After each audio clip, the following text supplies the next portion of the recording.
नमस्कार। आज के इस वीडियो में हम माध्यमिक शिक्षा मंडल भोपाल के द्वारा जारी किए गए 3 सितंबर 2020 के पत्र को अध्ययन करेंगे। साथ ही हम यह भी जानेंगे कि माध्यमिक शिक्षा मंडल भोपाल ने शैक्षणिक सत्र 2020-21 में बच्चों के अध्यापन हेतु किस प्रकार से व्यवस्था को रखा गया है। इस पत्र में माध्यमिक शिक्षा मंडल के सचिव ने सभी प्राचार्यों को तथा मंडल से संबंधित समस्त विद्यालयों को सूचित करते हुए यह बताया है कि नई राष्ट्रीय शिक्षा नीति एवं शैक्षणिक सत्र 2020-21 में किस प्रकार से छात्रों एवं छात्राओं के अध्यापन हेतु व्यवस्था की जाना है। माननीय प्रधानमंत्री श्री नरेंद्र मोदी द्वारा नवीन राष्ट्रीय शिक्षा नीति 2020 लागू की गई है। शिक्षा नीति का उद्देश्य विद्यार्थियों को global citizen with national objectives and national goals बनाना है। प्रधानमंत्री जी के उद्बोधन में शिक्षा की गुणवत्ता पर जोर देने, शिक्षा सीखने, अनुसंधान एवं नवाचार उन्मुखी बनाने तथा छात्रों की रुचि के अनुसार विषयवार चयन की सुविधा दिए जाने पर जोर दिया गया था और जोर दिया गया है। प्रधानमंत्री के शब्दों में नई शिक्षा नीति व्हाट टू थिंक के स्थान पर हाउ टू थिंक पर केंद्रित है, अर्थात किस चीज को कैसे करना है इस पर केंद्रित है।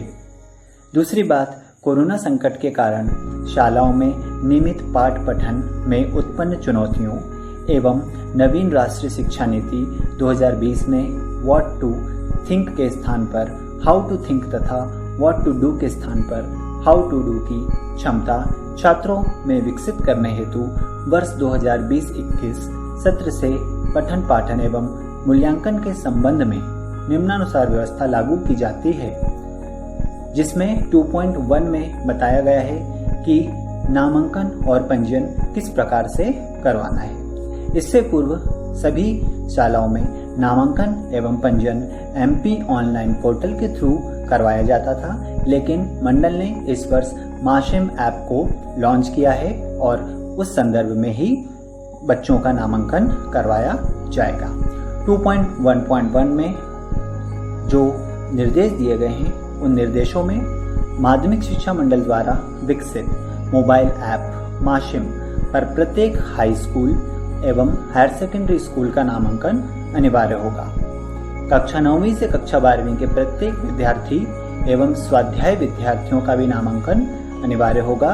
इट मीन्स सभी रेगुलर और सभी प्राइवेट स्टूडेंट्स का भी एनरोलमेंट अनिवार्य होगा। संबंधित विद्यालय द्वारा माशिम पोर्टल पर नामांकन की पुष्टि उपरांत मंडल द्वारा विद्यार्थियों का नामांकन स्वीकार कर नामांकन क्रमांक जारी किया जाएगा। जब स्कूल वेरीफाई कर देंगे उसके बाद बच्चों को नामांकन क्रमांक जारी कर दिया जाएगा। 2.1.2 में माध्यमिक शिक्षा मंडल द्वारा जारी ऐप माशिम पर प्रत्येक हाई स्कूल और हायर सेकेंडरी स्कूल को 9वीं से 12वीं तक पढ़ाने वाले शिक्षकों का नामांकन भी करना होगा। जी हाँ, इस वर्ष माशिम ऐप में सभी शिक्षकों को भी नामांकन करवाना है जो विद्यालय के नामांकन में निहित होगा, जिसमें स्थायी शिक्षक, अनुबंधित शिक्षक, अतिथि शिक्षक, पूर्णकालिक शिक्षक, अंशकालिक शिक्षक अथवा मानदेय हो सकते हैं। इसमें सभी शिक्षक विद्यालय से संबंधित सभी प्रकार के शिक्षक इसमें अपना नामांकन करवा सकते हैं। एक शिक्षक से एक से अधिक विद्यालय के लिए नामांकित किया जा सकता है, बशर्ते किसी शिक्षक को विशेष 200 से अधिक छात्र और 5 से अधिक कक्षाएं आवंटित ना हो। 2.1.3 में निर्देश दिया गया है, शिक्षक का नामांकन विद्यालय के नामांकन में निहित होने से विद्यालय के नामांकन पर स्वतः हो जाएगा। यदि कोई शिक्षक स्वयं का नामांकन करना चाहे तो उसे यह सुविधा उपलब्ध होगी। संबंधित विद्यालय द्वारा माशिम पोर्टल पर नामांकन की पुष्टि के पश्चात शिक्षकों का मंडल में नामांकन स्वीकार किया जाकर शिक्षकों को नामांकन क्रमांक जारी किया जाएगा। 2.1.4 जो विद्यार्थी पूर्व से मंडल में नामांकित हैं उसे भी माशिम ऐप में अपना नामांकन कराना होगा। लेकिन नामांकन के लिए कोई शुल्क नहीं लगेगा। अर्थात जिन विद्यार्थियों का पूर्व में नामांकन हो चुका है उन विद्यार्थियों को नामांकन शुल्क जमा नहीं करना होगा। 2.1.5 में निर्देश दिया गया है जिन छात्रों के पास मोबाइल सुविधा उपलब्ध नहीं है, क्योंकि कई छात्र ऐसे हैं जिनके पास में एंड्रॉयड फ़ोन्स नहीं हैं जिसमें कि माशिम ऐप रन कर सके, तो वे उनके नामांकन किसी परिचित के मोबाइल से स्कूल में जाकर अथवा किसी कियोस्क सेंटर से जाकर करवा सकते हैं। विद्यालय से भी माशिम ऐप पोर्टल पर नामांकन करा सकते हैं। 2.1.6 में निर्देश दिया गया है विद्यालय में दर्ज सभी विद्यार्थियों के द्वारा माशिम ऐप पर प्रस्तुत ऑनलाइन नामांकन आवेदन की पुष्टि संबंधित विद्यालय को पोर्टल या मोबाइल ऐप माशिम ऐप से करनी होगी। विद्यालय द्वारा छात्रों के नामांकन की पुष्टि करने एवं यथोचित नामांकन शुल्क जमा करने पर माशिम ऐप से छात्र का मंडल में नामांकन स्वतः हो जाएगा। वार्षिक परीक्षा के लिए पृथक से नामांकन करना अथवा परीक्षा फॉर्म भरने की आवश्यकता नहीं होगी। जी हाँ, इस बार मंडल ने इस बात को अलग से इसी माशिम ऐप में कर दिया है। जिन विद्यार्थियों का परीक्षा फॉर्म अलग से परीक्षा के पूर्व भरा जाता था, लेकिन इस वर्ष से बोर्ड परीक्षाओं के लिए अलग से फॉर्म भरने की आवश्यकता नहीं होगी। संबंधित विद्यालय छात्रों से परीक्षा शुल्क प्राप्त करेगा और छात्रों द्वारा चयनित विषयों की पुष्टि के उपरांत विभिन्न विद्यार्थियों का परीक्षा शुल्क मोबाइल ऐप माशिम से मंडल के खाते में ऑनलाइन जमा कर सकेगा। 2.1.8 में दर्शाया गया है धनराशि ऑनलाइन जमा होते ही विद्यार्थी का वार्षिक परीक्षा पंजीयन मान्य हो जाएगा और उसका प्रवेश स्वयं अथवा विद्यालय के माध्यम से मंडल के पोर्टल से निकाल सकेगा। वो अपना प्रवेश पत्र बच्चा विद्यालय के माध्यम से अथवा मंडल के पोर्टल से निकाल सकेगा।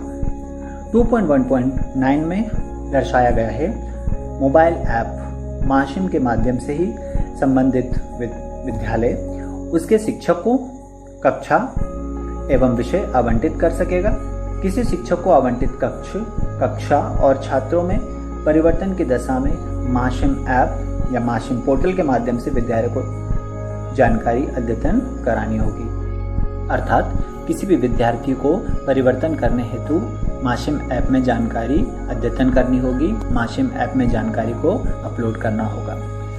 2.2 में स्पेशली पठन एवं पाठन पर विशेष जोर दिया गया है। जी हाँ, कोविड-19 के कारण इस वर्ष कक्षाओं को संपन्न कराने की अनुमति अभी नहीं है, इसीलिए माध्यमिक शिक्षा मंडल ने पठन एवं पाठन के संदर्भ में निम्नलिखित आदेश जारी किए हैं। 2.2.1 में माध्यमिक शिक्षा मंडल ने कहा है पठन एवं पाठन के लिए प्रत्येक विषय को 10 यूनिट में बांटकर प्रति 2 सप्ताह में 1 यूनिट के लिए मध्य प्रदेश दूरदर्शन पर ऑडियो वीडियो पाठ प्रसारित किए जाएंगे।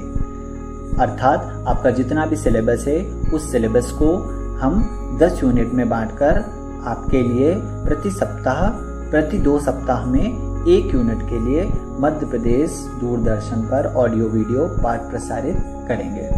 2.2.2 में समस्त ऑडियो वीडियो पाठ मंडल एवं शासन की वेबसाइट, फेसबुक एवं यूट्यूब पर उपलब्ध रहेंगे। विद्यालय के शिक्षक, विद्यालय एवं विद्यार्थी अपनी सुविधा अनुसार इसे डाउनलोड कर इसका उपयोग कर सकेंगे। जो भी वीडियोस, जो भी ऑडियो वीडियो पाठ्य सामग्री जारी की जाएगी माध्यमिक शिक्षा मंडल के माध्यम से, वो सारी की सारी जानकारी फेसबुक पर, यूट्यूब पर भी अपलोड कर दी जाएगी, जिसका आप सभी लोग, हम सभी शिक्षक भी उपयोग कर सकते हैं। 2.2.3 में जानकारी दी गई है कि प्रत्येक अध्यायवार पाठ्यपुस्तक, ऑडियो वीडियो सामग्री एवं प्रश्न बैंक माशिम ऐप और पोर्टल पर उपलब्ध रहेंगे। अर्थात सभी ऑडियो वीडियो के माध्यम से पाठ्यपुस्तकें और अध्ययन सामग्री ऐप तथा पोर्टल पर उपलब्ध रहेंगे। 2.2.4 में बताया गया है कोरोना संकट का प्रभाव कम होने पर जब शालाओं में नियमित पाठ एवं पठन चालू हो जाएगा तब विद्यालयों से अपेक्षा है कि वे समय चक्र बनाते समय मध्य प्रदेश दूरदर्शन पर मंडल द्वारा प्रसारित किए जाने वाले ऑडियो वीडियो पाठ के समय चक्र को ध्यान में रखें और उसका लाभ अध्यापन कार्य में लें। इट मीन्स सभी विद्यालयों को भी सूचित किया गया है कि जब शालाएं प्रारंभ हो जाएंगी तब प्रारंभ होने वाले कार्यक्रमों के आधार पर अपने समय विभाग चक्र अर्थात टाइम टेबल का निर्माण करें। अब बात आती है सतत मूल्यांकन। किस प्रकार से बच्चों का मूल्यांकन अध्यापन के उपरांत होगा। 2.3 में सतत मूल्यांकन के बारे में जानकारी दी गई है। 2.3.1 में निर्देश किया गया है प्रत्येक विषय को 10 यूनिट में बांटकर प्रतिमाह 2 यूनिट अध्ययन और अध्यापन करवाकर यूनिट वार होम असाइनमेंट या गृह कार्य से मूल्यांकन किया जाए। इट मीन्स सभी यूनिट को 10 यूनिट में बांटकर प्रतिमाह हमें 2 यूनिट का अध्यापन करना है और बच्चों को कराना है और उसी के आधार पर होम असाइनमेंट या गृह कार्य के आधार पर बच्चों का मूल्यांकन करना है। 2.3.2 में बताया गया है विद्यार्थी मोबाइल ऐप से घर बैठे प्रत्येक यूनिट के लिए प्रश्न पत्र प्राप्त कर सकेंगे। विद्यार्थियों को घर बैठे ही उनके मोबाइल पर माशिम ऐप के माध्यम से एक मैसेज के माध्यम से या फिर किसी भी माध्यम से प्रश्न पत्र प्रदान किया जाएगा और किताब, शिक्षक, मित्र परिवार के किसी सदस्य आदि की सहायता से विद्यार्थी उत्तर तैयार कर सकेगा। जी हाँ, होम बेस्ड प्रणाली के आधार पर बच्चा किसी के भी माध्यम से अपना उत्तर तैयार कर सकेगा। उत्तर विद्यार्थी की हस्तलिपि में होना अनिवार्य होगा।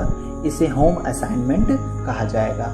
जी हाँ, इस वर्ष जो बच्चों को प्रश्न पत्र दिया जाएगा उस प्रश्न पत्र को सभी विद्यार्थी अपनी ही हस्तलिपि में करें और इसे हम होम असाइनमेंट का नाम देंगे, जिसका मूल्यांकन संबंधित विद्यालय का शिक्षक करेगा।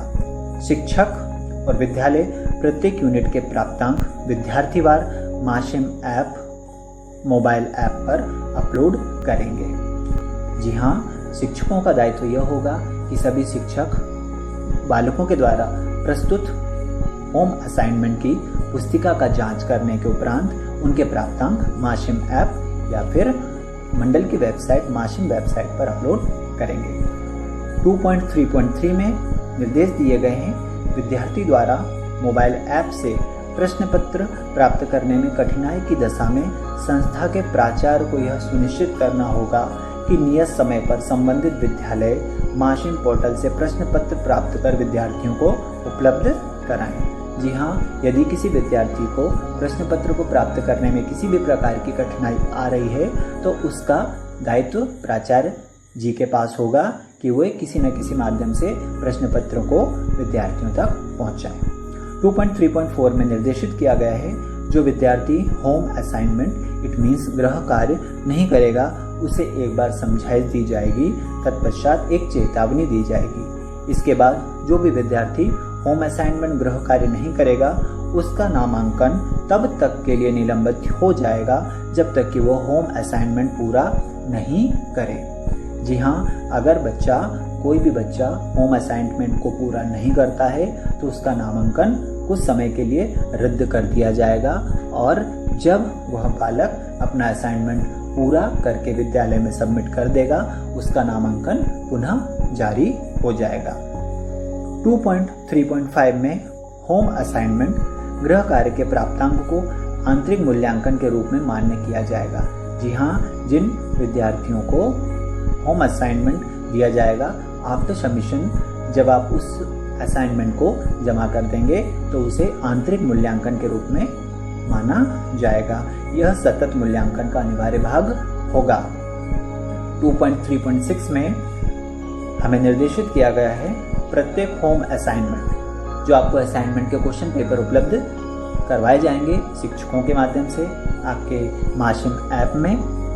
उन असाइनमेंट्स के प्रश्न पत्रों में निम्न प्रकार से 3 खंड होंगे। सभी खंडों के उत्तर तैयार करना अत्यंत अनिवार्य होगा, जिसमें खंड अ, खंड ब और खंड स। खंड अ में आपको वस्तुनिष्ठ प्रश्न मिलेंगे 30। प्रत्येक प्रश्न 1 अंक का होगा। खंड ब में आपको ज्ञानपरक प्रश्न दिए जाएंगे। प्रत्येक प्रश्न 3 अंक का होगा। और खंड स में समझपरक प्रश्न दिए जाएंगे, जिसमें प्रत्येक प्रश्न 4 अंक का होगा। ऐसे कुल मिलाकर 1-1 अंक के 30 प्रश्न, 3-3 अंक के 10 प्रश्न और 4-4 अंक के 10 प्रश्न, कुल 50 प्रश्न रहेंगे और जिसका पूरा का पूरा प्रश्न पत्र 100 नंबर का तैयार किया जाएगा। 2.3.7 में होम असाइनमेंट गृह कार्य के लिए मोबाइल ऐप में यह व्यवस्था होगी कि प्रत्येक विद्यार्थियों को भिन्न भिन्न प्रकार का पेपर मिल सके। जी हाँ, मोबाइल ऐप में, माशिम मोबाइल ऐप में इस प्रकार की व्यवस्था की गई है कि प्रत्येक विद्यार्थियों को अलग अलग क्वेश्चन पेपर दिया जाए। 2.3.8 में दर्शाया गया है मंडल स्तर पर प्रत्येक विषय के अध्याय के लिए प्रश्न बैंक बनाए जाएंगे। प्रत्येक प्रश्न बैंक में वस्तुनिष्ठ प्रश्न ऑब्जेक्टिव टाइप क्वेश्चन, ज्ञानपरक विषयात्मक सब्जेक्टिव टाइप प्रश्न एवं समझपरक प्रश्न होंगे। अर्थात जो भी विषय से संबंधित शिक्षक होंगे या एक्सपर्ट शिक्षक होंगे, वो प्रत्येक विषय से संबंधित एक क्वेश्चन बैंक, प्रश्न बैंक का निर्माण करेंगे, जिसमें आपको दिए जाने वाले प्रश्न समायोजित हो सकेंगे। इसके बाद में 2.3.9 में निर्देशित किया गया है होम असाइनमेंट गृह कार्य के मूल्यांकन की गुणवत्ता सतत रूप से बढ़ाने के उद्देश्य से विद्यालय में उपलब्ध शिक्षकों में से मंडल द्वारा कुछ शिक्षकों को चयनित कर विषयवार मार्गदर्शक दल बनाए जाएंगे। अर्थात जो भी आपका होम असाइनमेंट होगा उसकी मूल्यांकन की गुणवत्ता को बढ़ाने के लिए कुछ उपलब्ध शिक्षक, विद्यालय से उपलब्ध शिक्षकों को लिया जाएगा या फिर कुछ विषयवार एक्सपर्ट टीचर को सिलेक्ट करके उनका एक दल बनाया जाएगा। यह दल मंडल द्वारा समय समय पर जारी कार्यक्रम के अनुसार पूर्व सूचना देकर विभिन्न विद्यालयों में किए जाने वाले होम असाइनमेंट गृह कार्य और उसके मूल्यांकन की गुणवत्ता का परीक्षण करने और गुणवत्ता में सुधार के लिए मदद करने का कार्य करेगा। जी हाँ, जो दल का निर्माण किया जाएगा वह गुणवत्ता को सुधारने में और मूल्यांकन में हमारी मदद करने के दायित्व का कार्य करेंगे। 2.3.10 में दर्शाया गया है विद्यार्थी का मूल्यांकन सभी अनिवार्य विषयों के प्राप्तांकों के आधार पर किया जाएगा। उपरोक्त होम असाइनमेंट आधारित सतत मूल्यांकन और वार्षिक परीक्षा को मिलाकर पूर्णांक निर्धारित किए जाएंगे। जो विद्यार्थी होम असाइनमेंट पूरे नहीं करेगा अथवा अनुत्तीर्ण होगा, उसे आंतरिक परीक्षा में अनुत्तीर्ण माना जाएगा। अर्थात आपको किसी भी हालत में होम असाइनमेंट अर्थात गृह कार्य को करना अत्यंत महत्वपूर्ण है। होम असाइनमेंट एवं वार्षिक परीक्षा में पृथक पृथक पूर्णांक संबंधी आदेश पृथक से शीघ्र जारी किए जाएंगे। जी हाँ, इट इज़ वेरी इम्पोर्टेंट कि होम असाइनमेंट और वार्षिक परीक्षा के पूर्णांक संबंधी आदेश, जो हमारा मार्क डिस्ट्रीब्यूशन होगा, टोटल मार्क डिस्ट्रीब्यूशन होगा, उसके ऑर्डर्स अलग से जारी कर दिए जाएंगे। लेकिन आज की सूचना के आधार पर हमें होम असाइनमेंट गृह कार्य करना है। 2.3.12 कक्षा 9वीं एवं 11वीं की वार्षिक परीक्षा विद्यालय स्तर पर ही ली जाएगी। वार्षिक परीक्षा के लिए विद्यालय चाहें तो मंडल स्तर पर संधारित प्रश्न बैंक से माशिम ऐप या पोर्टल के माध्यम से प्रश्न पत्र आहरित कर सकेगा। जी हाँ, 9th and 11th क्लास की एग्जामिनेशन स्कूल लेवल पर ही होगी।